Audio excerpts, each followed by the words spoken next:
It happened on a cold morning in Chicago, sunlight barely touching my living room floor. I was lighting a candle for my son when the front door slammed open so hard the walls shook. My husband stood there, breathing fast, eyes wild, holding an envelope stuffed with cash. Before I could speak, he pointed at me with a trembling finger and screamed, "Our son died because of you."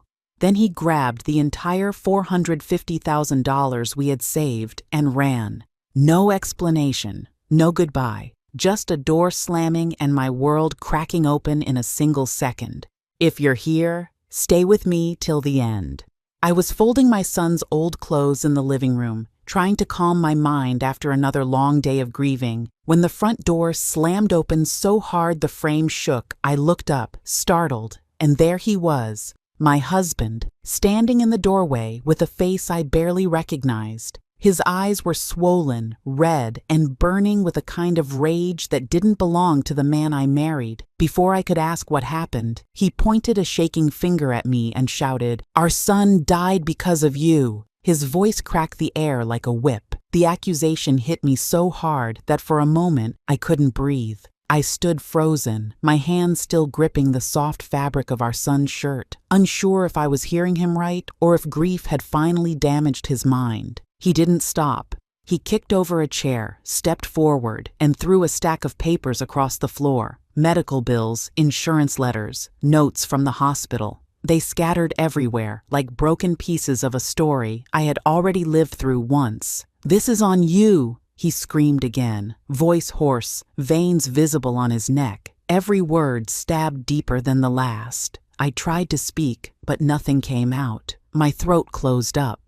I watched as his hands shook, as anger twisted his face into something cruel, something violent, something unfamiliar. This wasn't a grieving father. This was a man looking for someone to blame, someone to break. And I was standing in front of him. Before I could move, before I could defend myself, before I could even cry, he lunged forward and grabbed the small black envelope we kept in the drawer near the stairs. Inside that envelope was everything we had saved for years. $450,000. Our future, our security, our son's legacy. I reached out, whispering, "Please," but he pushed past me. His shoulders trembled, not with sadness, but with something darker, a hatred he had never shown me before. He stuffed the envelope into his jacket, breathing heavily like he had been waiting for this moment, planning it even. My heart hammered painfully in my chest as he marched toward the door. Everything felt unreal. The anger, the theft, the way he looked at me like I was a stranger. I stepped forward, reaching for him again, but he didn't even pause. "I can't look at you," he spat. "I can't stay here. You caused this." And with that, he stormed out into the night, slamming the door behind him so violently the walls rattled. I stood there alone in the silence, shaking uncontrollably. The man I had shared a home with, a life with, a child with, had just walked away with every dollar we owned and left me with words that would scar me forever. I sank onto the floor, surrounded by the scattered papers, feeling the cold wood under my legs. My mind tried to make sense of what had just happened. Where did that hatred come from? Why now? Why blame me for a tragedy neither of us caused? Why steal the money we built together? I pressed my hand to my chest, trying to stop the trembling in my heart. The house felt too quiet, too empty, too cruel. I could still hear the echo of his scream, "Our son died because of you." It rang inside me like a bell I couldn't silence.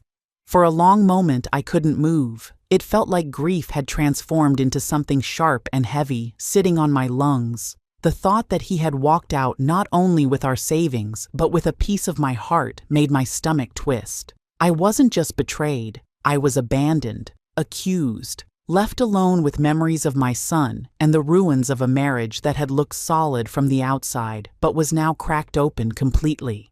Slowly, I forced myself to stand. The house looked the same, but everything inside it had changed. The pictures on the wall, the sofa, the old lamp, all of it felt like lies. Now I walked to the window and watched the empty driveway, hoping he would come back, hoping he would realize what he had done. But of course, he didn't. The night swallowed him whole.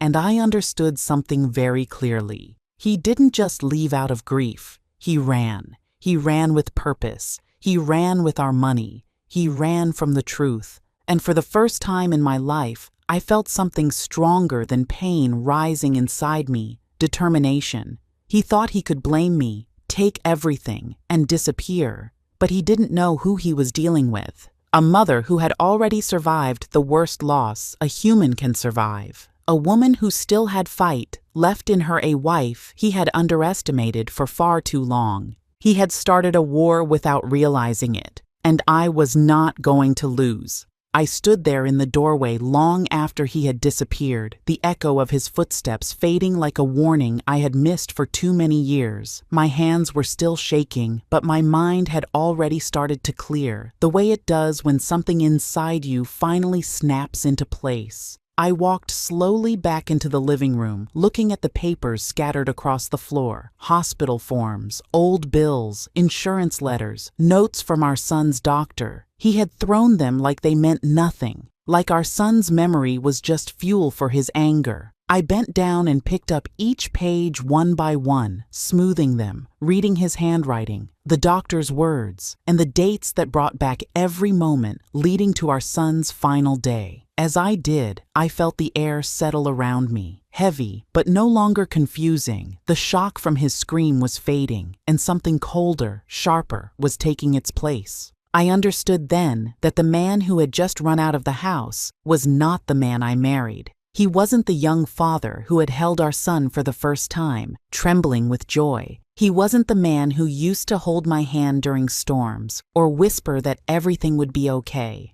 No. The man who screamed at me today was someone who had been growing inside him for years, quietly, slowly, like rot spreading under a painted wall. And when our son died, that rot finally broke the surface.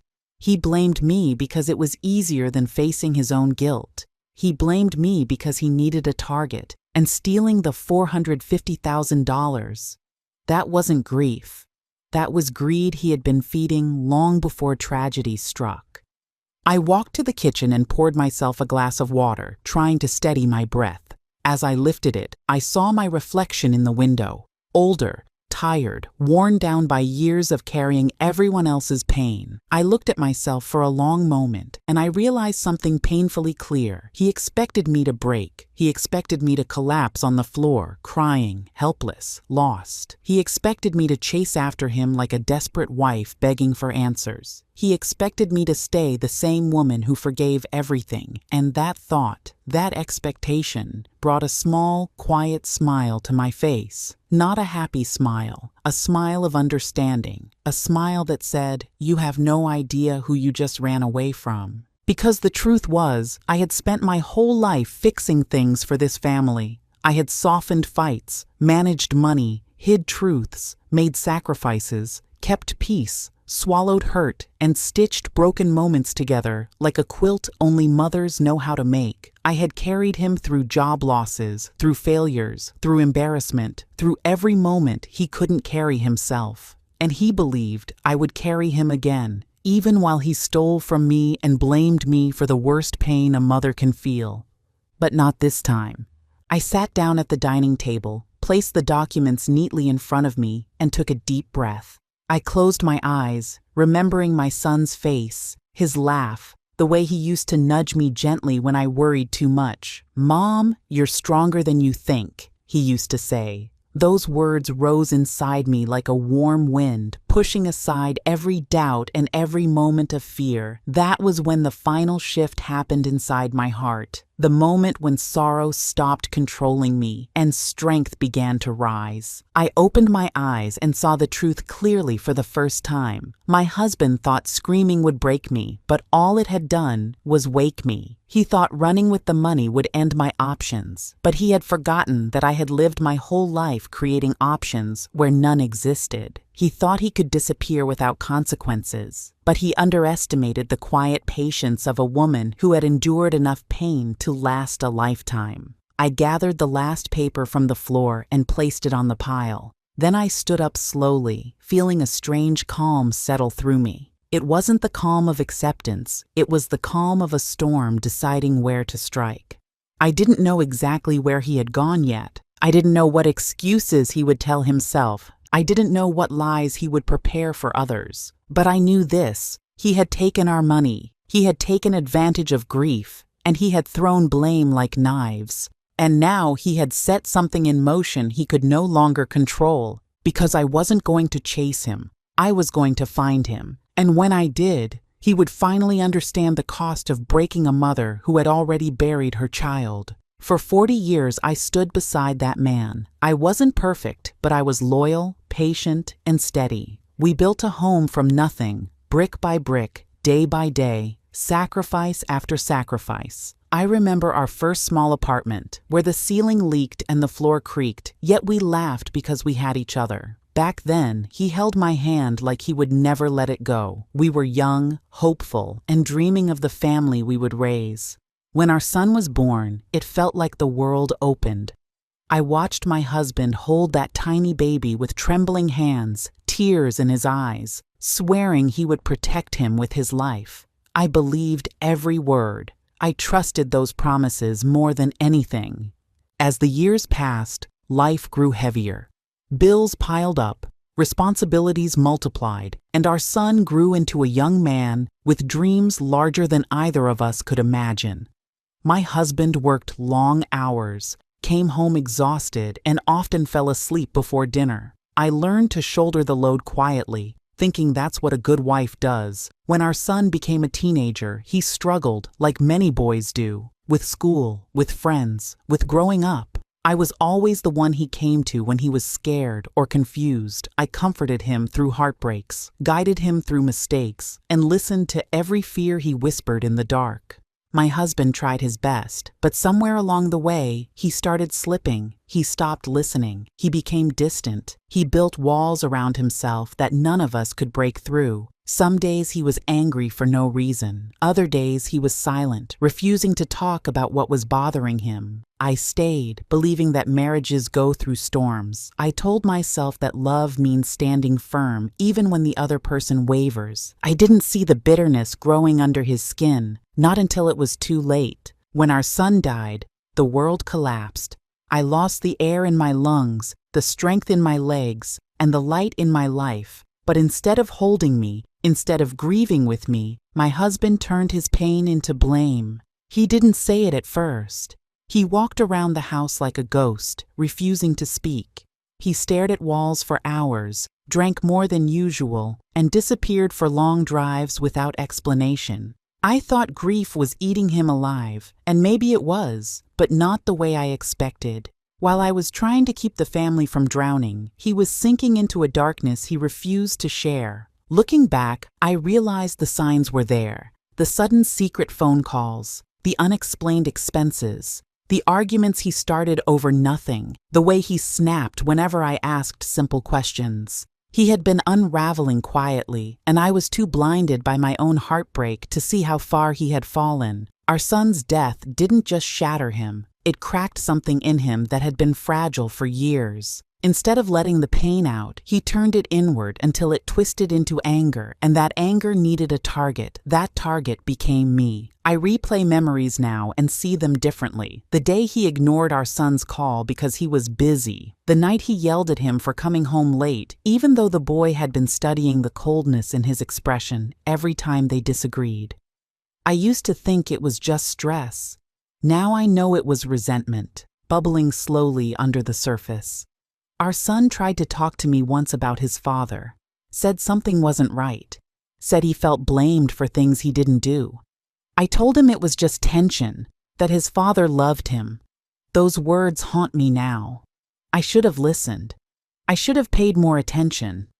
After the funeral, people brought food, hugged me, and whispered condolences. He didn't participate in any of it. He stood in a corner, arms crossed, jaw tight, refusing to shed a single tear. I thought it was his way of coping, but it wasn't. Something inside him was broken, and instead of asking for help, he chose to destroy everything around him. Our 40 years together, our home, our savings, everything we built, meant nothing to him in that moment of rage. I never imagined the man I once loved so deeply would stand in our living room, eyes full of hatred, screaming words that ripped through me like knives. I never imagined he would throw papers across the floor, accuse me of killing our son, and then run off with our entire life savings. But betrayal doesn't happen all at once. It happens inch by inch, moment by moment, until one final act exposes every crack, every lie, every wound that was ignored. And that was the truth I finally had to face. He didn't break overnight. He had been breaking for years, and I had been holding pieces together without even knowing it. In the days that followed his explosion, I began replaying every small moment I had ignored over the years. It was like walking backward through my own life, watching every warning sign I had brushed aside gather into one long line of truth. I remembered the first time he snapped at me for asking about a missing bank statement. A small thing, a tiny moment, but something in his tone had stung me deeply. Back then, I told myself he was tired, stressed, grieving. But now, with distance, I could see it clearly. He had already started hiding things from me, and I had been too trusting, too willing to keep the peace. I remembered the night he came home late, smelling of alcohol, claiming he had fallen asleep in the car outside his office. I had believed him instantly. I even made him tea and told him to rest. But now that memory came back to me with a different meaning, like a cracked mirror reflecting the truth. His eyes had been too sharp, too alert, too nervous for someone who had just fallen asleep. He had checked the hallway 3 times before coming inside, glancing at the drawer where we kept emergency cash. I told myself it was nothing. Now I knew better. There were smaller signs too. Signs that seemed harmless, but grew louder in my memory. He had started locking his phone, then keeping it face down on the table. He'd begun whispering in the living room late at night, saying he was talking to an old friend. He kept receipts crumpled in his jacket pockets, receipts from places he should never have been. One night, I found a bill from a hotel 2 towns away. When I asked, he laughed, said it must have been a mistake. And like a fool, like a wife who wanted to believe, I let the explanation settle inside me like a stone. And then there were the lies. Small, simple, easy lies that he used like stitches to hold together a story that was already falling apart. He told me he was working late when he wasn't. He said he had loaned money to a colleague, but the colleague denied ever receiving anything. He claimed our son had been supporting him through his rough patches, even though our son had never mentioned it. At the time, I blamed his behavior on grief. Losing a child can break the strongest man. I thought he was lost, hurting, angry at the world. But as I sat alone in our quiet home, I finally saw the truth. He wasn't grieving. He was preparing to run. Preparing to take everything we had built, preparing to make me believe I had caused his pain. One memory haunted me more than the others. A week before our son died, my husband had come home furious, shouting about a phone call he had received. He accused our son of meddling, of ruining everything. I didn't understand a word of what he meant.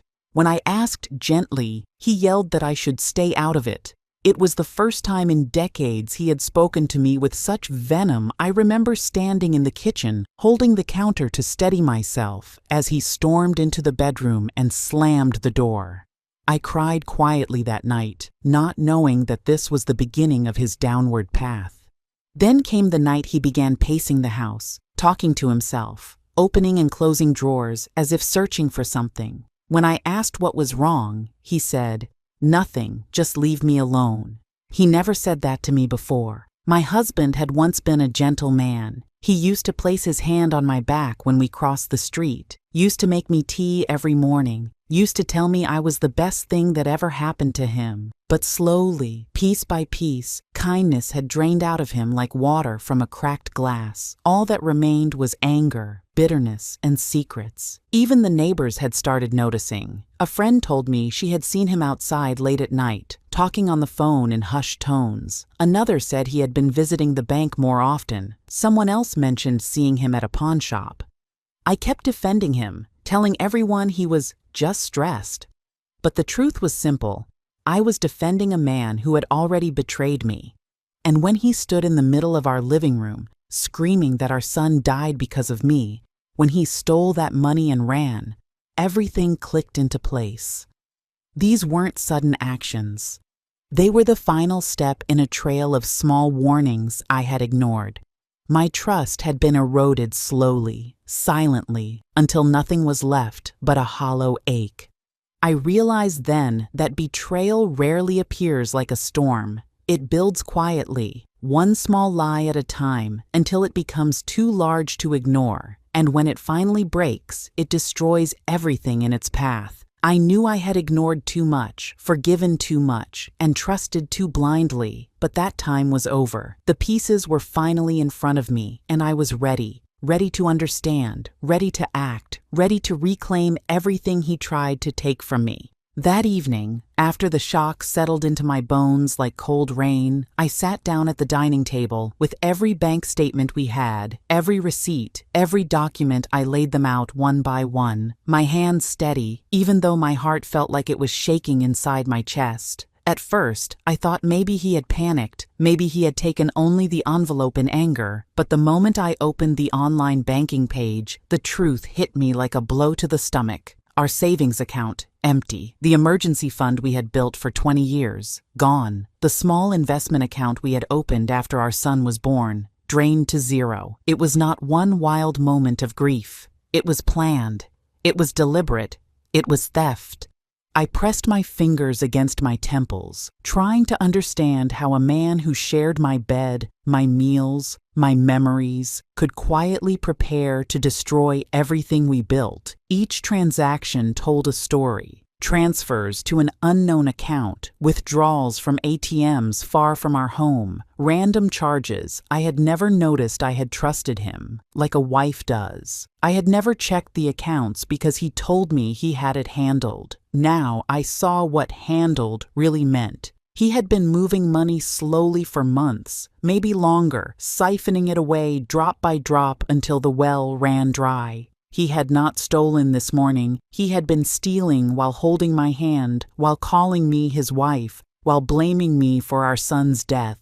I thought of our son, the way he used to hug both of us at the same time. I wondered what he would think if he saw his father now, a man running with money he did not earn and guilt he did not admit. Tears stung my eyes, but not from heartbreak anymore. These tears were from a bitter, rising understanding. The man I thought I knew had been disappearing piece by piece. Long before this day, I had loved a shadow, not the truth.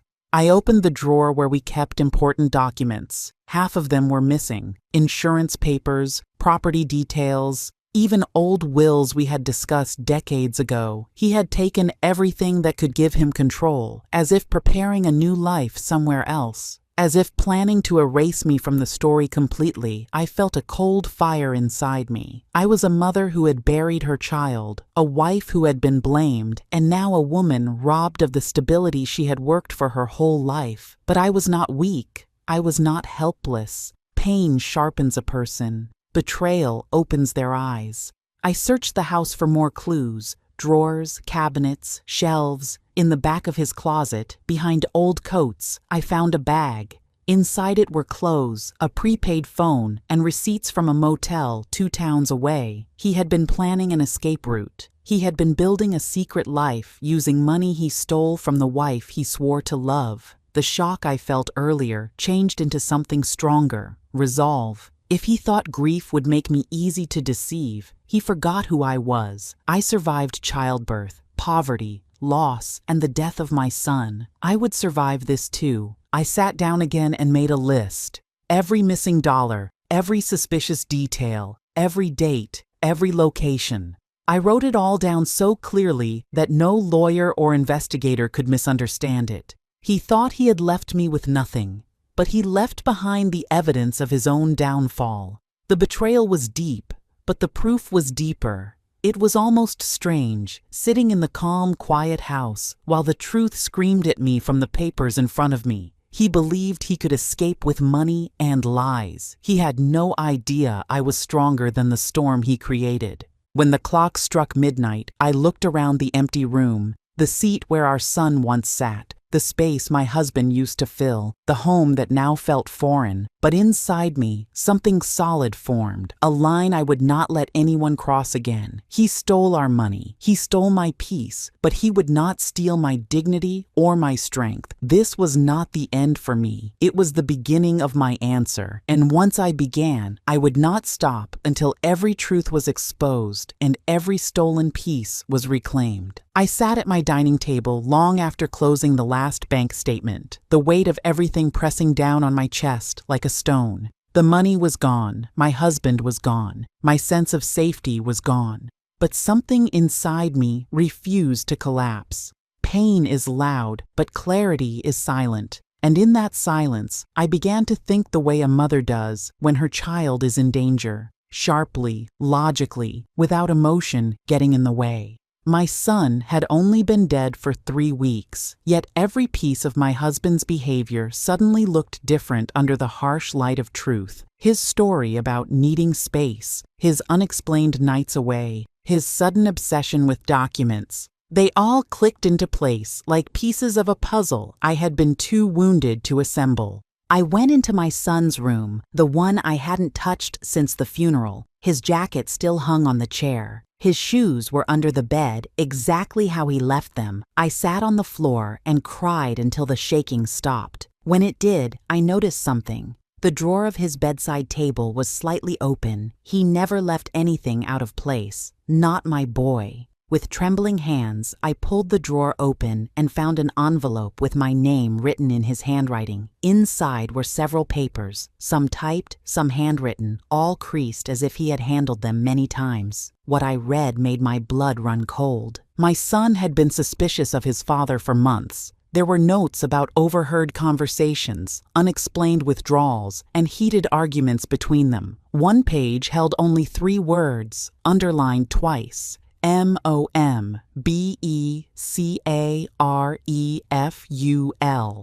Another page listed strange transactions tied to a small town we had never visited. There was also a receipt for a storage unit rented under a fake name, a name frighteningly similar to an alias my husband once used years ago during a business dispute. It felt like my son had been trying to warn me, trying to protect me, but death came before he could finish the fight he had started. I felt my hands grow cold as I connected the dots. My husband hadn't just run away in a moment of grief. He had been planning something, quietly, secretly, maybe for years. The $450,000 was not stolen impulsively. It was the last step in a plan he had been building behind my back, using forged signatures, lies, and emotional manipulation. My son's death had become his final excuse, his final cover. I realized then that I couldn't rely on guesswork or gut feelings. I needed help, real help. So I called a private investigator, a woman named Dana, who had helped a friend of mine a few years back. When she arrived, she listened to every detail without interrupting. Her face remained calm, but her eyes sharpened with each new fact. When I showed her my son's notes, her expression changed completely. She said, "This was not a simple family dispute. This was preparation. He planned to disappear, and he wanted to make sure you got nothing."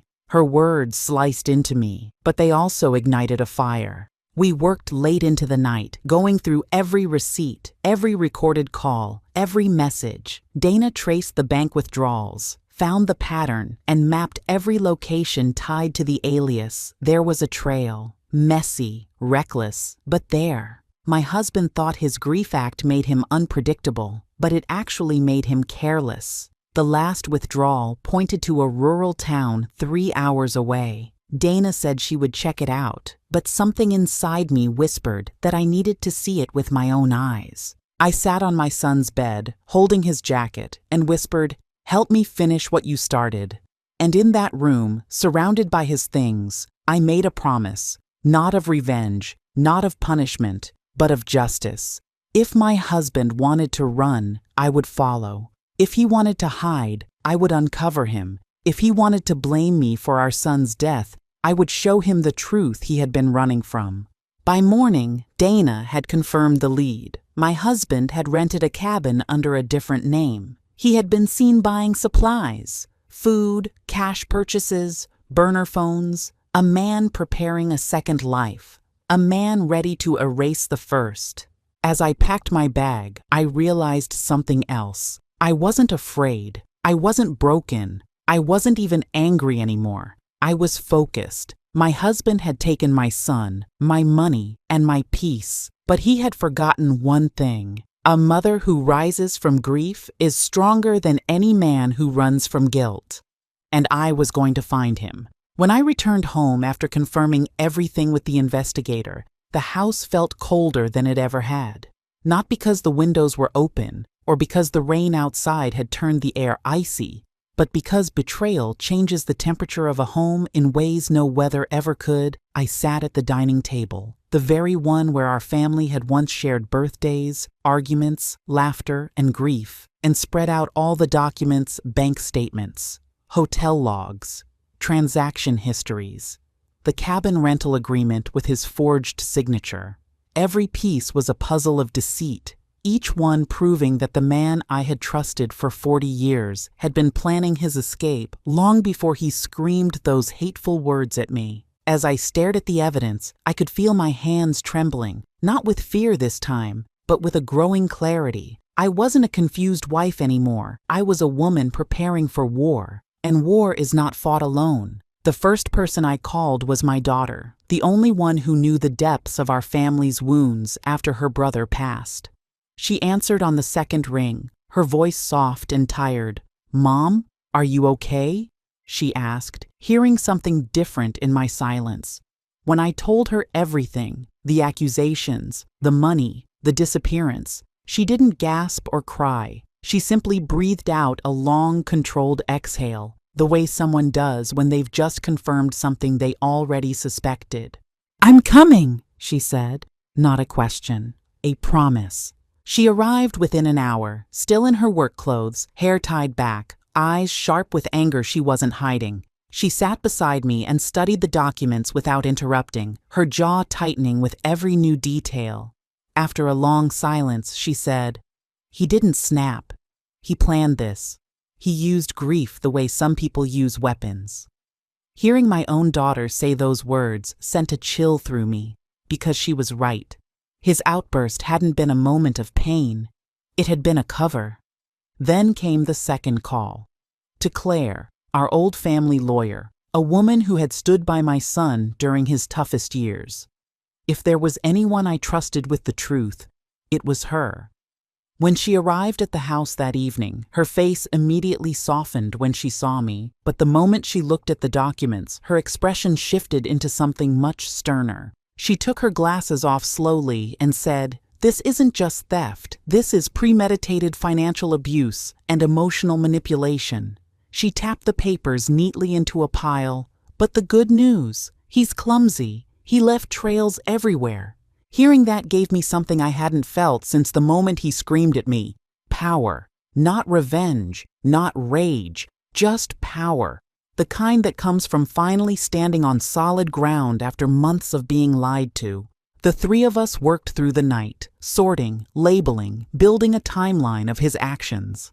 Every receipt, every bank transfer, every suspicious movement was added to a detailed list. Claire created a folder for the police, another for the financial institutions, and one more for emergency court filings. My daughter organized the digital evidence, compiling screenshots and downloading backups from the cloud before he could erase anything. When the clock hit 3 a.m., Claire looked at me with a calm but firm expression and said, "You have enough to bring him down by morning. But before we take this step, I need to ask, are you ready for what comes with exposing him?" I thought about the years we had shared, the promises we had made, the home we had built, and then I remembered the moment he screamed that our son died because of me, the most vicious lie a man could tell a mother. I remembered him grabbing the money, running out without looking back. I remembered how long I had been blamed, belittled, and dismissed. "Yes," I said, "I'm ready." But readiness doesn't prevent trembling. It doesn't erase the heartache that pulsed beneath my resolve. It simply gave me direction. While Claire made arrangements for emergency freezes on accounts and legal holds on assets, my daughter squeezed my hand beneath the table and whispered, "You're not alone, not anymore." For the first time since my son died, I believed her.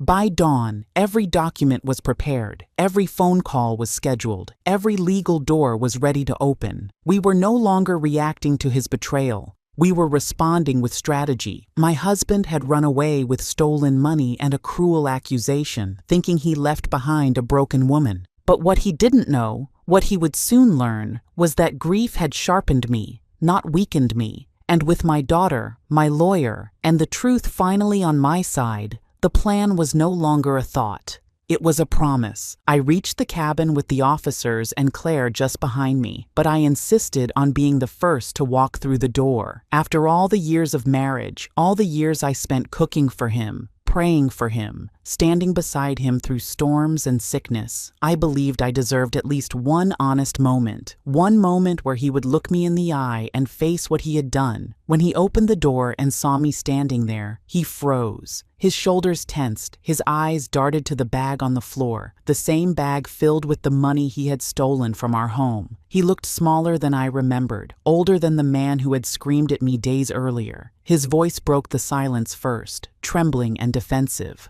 "Why are you here?" he asked, though the fear in his eyes suggested he already knew the answer. I stepped inside slowly, taking in the room. The half-packed suitcase, the scattered receipts, the opened liquor bottle on the counter. It was the picture of a man who had not escaped but collapsed under the weight of his own guilt and panic. I placed a thick folder on the small table in front of him. Inside were photographs, bank records, statements, copies of every move he made since he ran away. He flinched as the papers spilled out, each one a mirror showing the truth he had tried to outrun. I spoke in a quiet voice because I did not need to shout. "You stole our savings, you blamed me for our son's death, and you tried to disappear." He opened his mouth to defend himself, but I raised my hand, stopping him. "No more excuses, no more shouting. Today, you listen." He sank into the chair like a man who had been struck. His face softened just for a moment, the anger replaced by something like fear or shame. I could not tell which.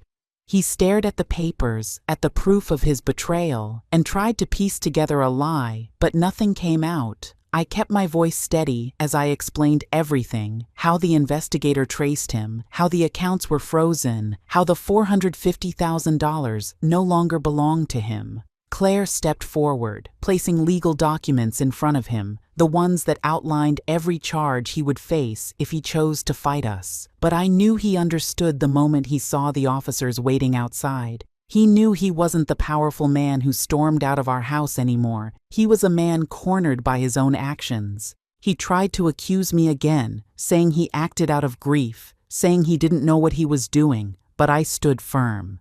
"Grief does not give you permission to destroy your family," I said. He dropped his gaze like a child caught stealing from a jar. I told him that the days of me being silent, forgiving, or blindly loyal were over. I would not carry the weight of his rage anymore. Instead, he would carry the consequences of his own decisions. I gave him the ultimatum, clear, final, and without emotion. "You will sign the papers and return what belongs to our family, and you will surrender peacefully. If you refuse, everything, the theft, the lies, the disappearance, will be made public. Every friend we ever had will know the truth. Our son deserves honesty, even if you failed him in life." He stared at the documents for a long time, his jaw tight, his hands shaking. I said nothing more. The quiet of the cabin stretched between us. It reminded me of all the nights we once shared together, nights filled with conversation, hopes, and plans. Now there was only silence, heavy, cold, and honest. Finally, he picked up the pen. His signature was slow, shaky, but final. It was not victory I felt as the pen left the page. It was closure, a painful closure, but necessary. The officers stepped inside after that, and he didn't fight. He didn't raise his voice. He didn't even look back at me. I watched as they led him out the door, his steps slow, His shoulders slumped. I realized in that moment that the man I had loved, the man I had built a life with, had vanished long before he ever stole the money. The husband I once knew was replaced by a stranger the moment he let grief twist him into someone capable of betrayal. As the police car pulled away, Claire placed a hand gently on my shoulder. "You did the right thing," she whispered. But I didn't answer. I only stood there in the fading light, breathing deeply, letting the truth settle. It wasn't revenge I felt. It was strength. The strength I thought I had lost the day our son died. The strength I never knew I still had. In the weeks after everything settled, the house felt unnaturally quiet, like it was finally breathing after years of holding its breath. I spent long mornings sitting by the living room window, watching sunlight stretch across the floorboards he once walked on, thinking about the man I married and the stranger he became. I wasn't numb anymore, just steady, grounded in a peace I had earned through fire. There were still moments of heaviness, when memories of our son and the weight of my husband's betrayal collided in my chest, but those moments no longer broke me. They shaped me. I realized healing doesn't begin the day the threat is gone. It begins the day you decide your life belongs to you again. My daughter visited often, sometimes bringing old photo albums, sometimes just sitting silently beside me. Her presence reminded me that love, real love, doesn't disappear even in storms. She would hold my hand and whisper, "Mom, we're still a family." And in those quiet whispers, I found more strength than in any courtroom victory. I began rebuilding piece by piece, organizing our finances, restoring routine, reconnecting with people I had drifted from while suffocating under the weight of the betrayal. It struck me how easy it is to lose yourself when you spend years trying to hold someone else together. My husband had unraveled long before he screamed those hateful words, but I had carried the blame silently, believing it was my role as a wife to fix him. Now, I no longer felt responsible for his destruction. That weight wasn't mine anymore. I also kept visiting our son's grave, not out of despair, but out of honor. I would sit by the stone, brush away fallen leaves, and talk to him softly, as if he were leaning against my shoulder, like he did when he was small. I told him everything: how his father tried to use his death to justify greed, how we recovered what belonged to our family, how his sister had stepped up with courage I didn't realize she carried. I told him he would have been proud of the woman I became, even if the journey was forced through betrayal. Those visits weren't painful anymore. They were reminders of who I loved, who I lost, and who I refused to become. Some neighbors whispered. Some acted awkward around me, unsure whether to offer sympathy or avoid the subject altogether. But none of that mattered. I learned the difference between pity and respect. And I chose respect. I didn't shrink or hide. I walked with my head high because surviving betrayal is not shameful. Staying silent in the face of it is, and I refused silence. Slowly, life reshaped itself into something new.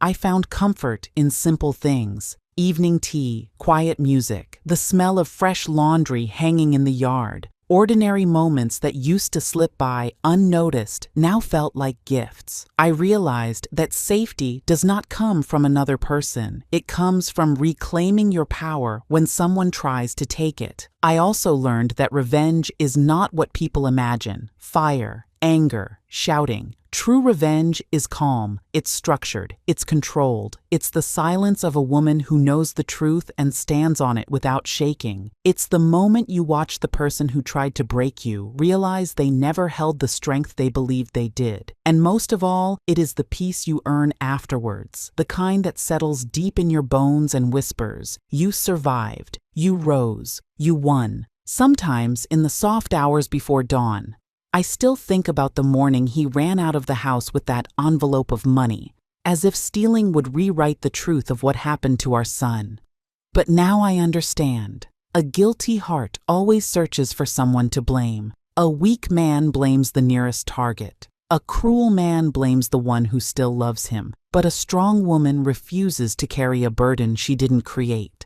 Justice happened, but something more important happened too: clarity, freedom, renewal. I rediscovered the version of myself that existed long before marriage, long before heartbreak. The woman who could endure, rebuild, and rise. And every time I pass the mirror now, I see her clearly.